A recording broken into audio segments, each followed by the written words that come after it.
Hello, and welcome to Storytime for Grown-ups. I'm Paul, librarian at Avalon Library, which is part of LA County Library. And happy Halloween! Halloween is actually one of my favorite holidays. I think it's every librarian's favorite holiday because you can do like a creepy, spooky story time. I start doing mine in August. That's how much I like Halloween. Today, we're going to start with The Three Witches from Shakespeare's Macbeth.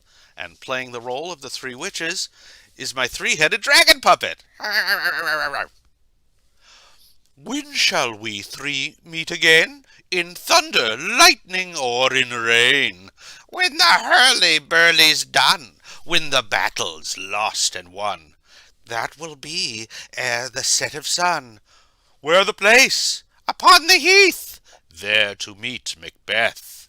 I come, Grey Malkin, Paddock calls, anon. Fair is foul, and foul is fair. Hover through the fog and filthy air. We'll come back to them in a bit. I'm now going to take you to another story. This is one of Bram Stoker's lesser short stories, though really very interesting.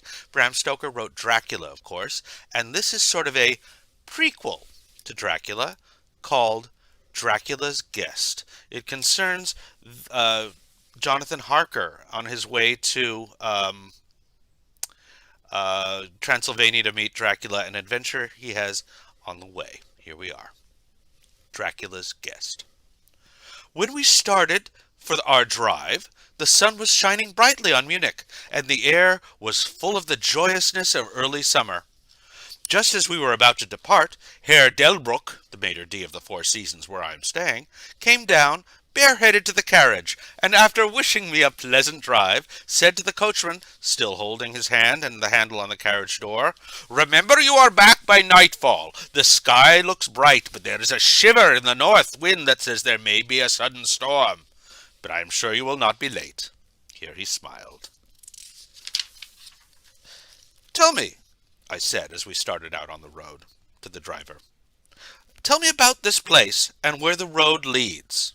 And I pointed down. The driver crossed himself, mumbled a prayer before he answered, "It is unholy." "What is unholy?" I inquired. "The village." "Oh, then there's a village." No one lives there hundreds of years." My curiosity was piqued. "But you said there was a village." "There was." "Where is it now?" Whereupon he burst out in a long story in German and English, so mixed up that I could not quite understand exactly what he had said. But roughly I gathered that long ago, hundreds of years, men had died there and been buried in their graves, and sounds were heard under the clay, and when the graves were opened, men and women were found rosy with life, and their mouths red with blood. And so, in haste to save their lives, aye, and their souls, here he crossed himself, those who were left fled away to other places. "Ah," said I. "You are afraid, Johann. You are afraid." "Let me out of the carriage. Go home. I shall return alone. The walk will do me good." I opened the carriage door. This does not sound very sensible to me. With a despairing gesture, Johann turned his horses towards Munich. I leaned on my stick and looked after him. He went slowly along the road for a while, then he came over the crest of the hill and ran away as fast as he could. I watched them out of sight and then looked for a stranger, but I didn't see a soul. With a light heart, I turned down the side road through the deepening valley to which Johann had objected. There was not the slightest reason I could see for his objection. I tramped for a couple of hours without thinking of time or distance. I sat down to rest myself and began to look around. It struck me that it was considerably colder than it had been at the commencement of my walk. A sort of sighing sound seemed to be around me, now and then a sort of muffled roar. It was only when the deepening twilight forced itself upon me that I began to think of how I should find my way home. The brightness of the day had gone. The air was cold, and the drifting of clouds high overhead was much marked. They were accompanied by a sort of far-away rushing sound, through which seemed to come at intervals that mysterious cry, the sound of a wolf. Darker and darker grew the sky, and faster and heavier fell the snow, till the earth before and around me was a glistening white carpet, the further edge of which was lost in misty vagueness. The road here was crude. I stopped, for there was a sudden stillness. But the storm had passed, and perhaps in sympathy with nature's silence, my heart ceased to beat. But this was only momentarily, for suddenly the moonlight broke through the clouds, showing me that I was in a graveyard, and that the square object before me was a great massive tomb of marble, as white as the snow that lay on and all around it.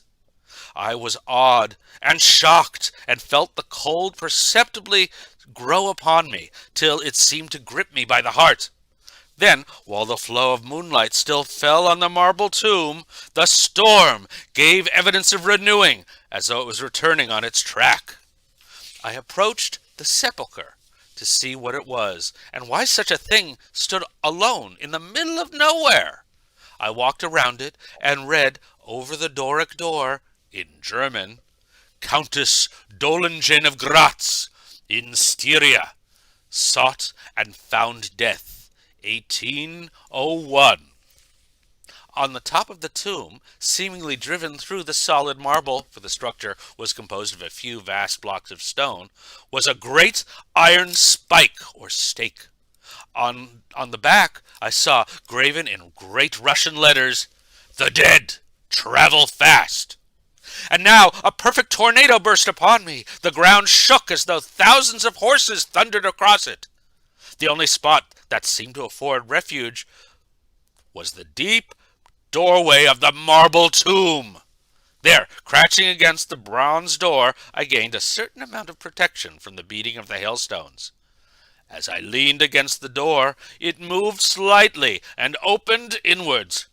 The shelter of even a tomb was welcome in this pitiless tempest, and I was about to enter it when there came a flash of forked lightning that lit up the whole expanse of the heavens. In an instant, I saw, as my eyes turned into the darkness of the tomb, a beautiful woman with rounded cheeks and red lips, seemingly sleeping on a bier. As the thunder broke overhead, I was grasped as by the hand of a giant and hurled into the storm. I had the sweet, dominating feeling I was not alone. I looked towards the tomb. Just then came another blinding flash, which seemed to strike the iron stake that surmounted the tomb, to pour through the earth. The dead woman rose for a moment of agony, while she was lapped in the flame, and her bitter scream of pain was drowned in the thunder clash. I was seized in the giant grasp and dragged away, senseless. Then all at once from beyond the trees there came at trot a troop of horsemen, bearing torches. "Good news, comrades!" he cried. "His heart still beats!" Then some brandy was poured down my throat. It put vigor into me, and I was able to open my eyes fully and look around. "Well, have you found him?" said one of the soldiers. The reply rang out hurriedly. "Quick, come away! Quick, quick, quick! This is no place to stay, on all nights." "What is it?" was the question, answered in all kinds of keys. "Serve us right for coming out on this night. Truly, we have earned our 1,000 marks, were the ejaculations of a fourth soldier. "There was blood on the marble," another said after a pause. "The lightning never brought that in there. As for him, is he safe? Look at his throat. See, comrades." The officer looked at my throat and replied, "He is all right. The skin is not pierced. What does it all mean?" Instinctively, I raised my hand to my throat, and as I touched it, I cried out in pain. It was then, mounted behind a trooper, we rode back into the suburbs of Munich. Here we came across a stray carriage into which I was lifted, and it was driven back to the Four Seasons. When we arrived, Herr Dolbruck rushed so quickly down the stairs to meet me that it was apparent he had been watching from inside. Taking me by both hands, he solicitously led me in. "But Herr Dolbrook," I inquired, "how and why was it that the soldiers searched for me?" "How did you know I was lost?" I asked. "But surely you didn't send a search party just for me?" "Oh, no," said Herr Dolbrook. "But even before the coachman arrived, I had this telegram from the boyar whose guest you are going to be." And he took from his pocket a telegram, which he handed to me. And I read, "Be careful of my guest. His safety is most precious to me. Should aught happen to him, or if he be missed, spare nothing to find him, and ensure his safety. He is English, and therefore adventurous. There are often dangers from snow and wolves and night. Lose not a moment if you suspect harm to him. I answer your zeal with my fortune. Signed, Dracula." Thank you very much. I'm going to stop right there for that story. Very briefly, I'm going to now move directly on to a short story, or portions of a short story, by Edgar Allan Poe, called The Telltale Heart. True. Nervous. Very, very dreadfully nervous I had been and am. But why will you say I am mad? The disease had sharpened my senses, not destroyed, not dulled them. Above all was the sense of hearing acute. I heard all things in the heaven and in the earth. I heard many things in hell. How then am I mad? Hearken, and observe how healthily, how calmly I tell you the whole story. It is impossible to say how first the idea entered my brain, but once conceived it haunted me day and night. Object there was none. Passion there was none. I loved the old man. He had never wronged me. He had never given me insult. For his gold I had no desire. I think it was his eye. Yes, it was this. He had the eye of a vulture, a pale blue eye with a film over it. Whenever it fell upon me, my blood ran cold. And so, by degrees, very gradually, I made up my mind to take the life of the old man, and thus rid myself of his eye forever. Now this is the point. You fancy me mad. Madmen know nothing. But you should have seen me. You should have seen how wisely I proceeded, and with what caution, with what foresight, with what dissimulation I went to work. I was never kinder to the old man than during the whole week before I killed him. And every night, about midnight, I turned the latch of his door and opened it, oh so gently. And then, when I had made an opening sufficient for my head, I put in a dark lantern, all closed, that made an opening sufficient for my head. Oh, you would have laughed to see how cunningly I thrust it in. I did this for 7 nights. Upon the 8th night, I was more than usually cautious in opening the door. I had my head in, and was about to open the lantern, when my thumb slipped upon the tin fastening, and the old man sprung up in bed, crying out, "Who's there?" I kept quite still and said nothing. For a whole hour I did not move a muscle, and in the meantime I did not hear him lie down. Presently I heard a slight groan, and I knew it was a groan of mortal terror. When I had waited a long time, very patiently, without hearing him lie down, I resolved to open a very little crevice in the lantern. So I opened it. You cannot imagine how stealthily, until at length a simple dim ray, like the thread of a spider, shot out from the crevice and fell upon the vulture eye. It was open, wide open, and I grew furious as I gazed upon it. I saw it with perfect directness, all a dull blue, with a hideous veil over it that chilled the very marrow of my bones. The old man's time had come. With a loud yell, I threw open the lantern and leaped into the room. He shrieked once only. In an instant, I dragged him to the floor, pulled the heavy bed over him. I then smiled gaily to find the deed so quickly done. For many minutes the heart beat on with a muffled sound. That did not vex me. It would not be heard through the wall. At length it ceased. The old man was dead.